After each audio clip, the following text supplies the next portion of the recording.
never, in any way, in any place, at any time, I've never said I would want to be the president of this country. Yes, questions have been asked before, and I've answered that I am also a Zimbabwean, and who has the right more than Grace Mugabe? But I've never ever said I would want to be the president. Of course, there are people who may be talking about it out there, but I've never seen anyone to talk about it. Of course, there are people, you know, in some cases I've seen people coming to me, they will make appointments wanting to see me, and they are sent by people to ask whether I'm interested. And I've said to them, no, this is not the right time to talk about those things, because I sometimes, you know, tell them you've been sent to ask me that question, whether I want to become or run for president in future, or whether I intend to do that in future. And I've told them in no uncertain terms that next time when you come to me, don't ask me that question. Whoever sends you, keep it to yourself and that person. I don't have ambitions to run for president at all. There were speculations out there that Mugabe's wife is going to become a minister. Yes, I've been approached, some people approached me that we want to go to the president and tell him that you can be appointed minister. But I've declined. I've said no, because I have so much already on my plate. I don't want to take up that position, and I personally feel that as First Lady, I have a lot of work to do. I would rather that position be given to somebody else. I don't need it. And this is me. If I really had wanted that, if I was so ambitious as they say, I would have said, yes, I'm going to be. There was nothing to stop me anyway. But I said no, because I don't want to. I am a First Lady. I have my businesses to run, to take care of. And I have the charity work that I do, which is quite a mammoth task at the moment.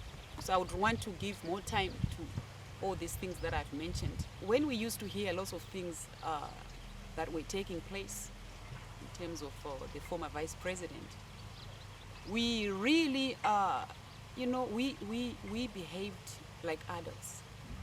We did not want to say, because she's saying this, she's doing that, also go public and start talking about these things. No. Because we didn't think that was the best way to solve, you know, problems in our party.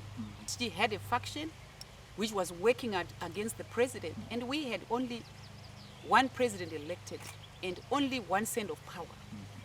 And she was now making her own, you know, clique with people who were following her and worshipping her.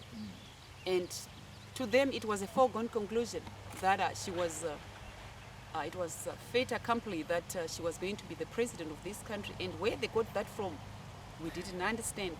This had to come from the party. She could have waited. In fact, I loved her so much. To tell you, she disappointed me because I liked her so much. She knew that I liked her, but she was very elusive in her ways. She didn't want even to communicate with me.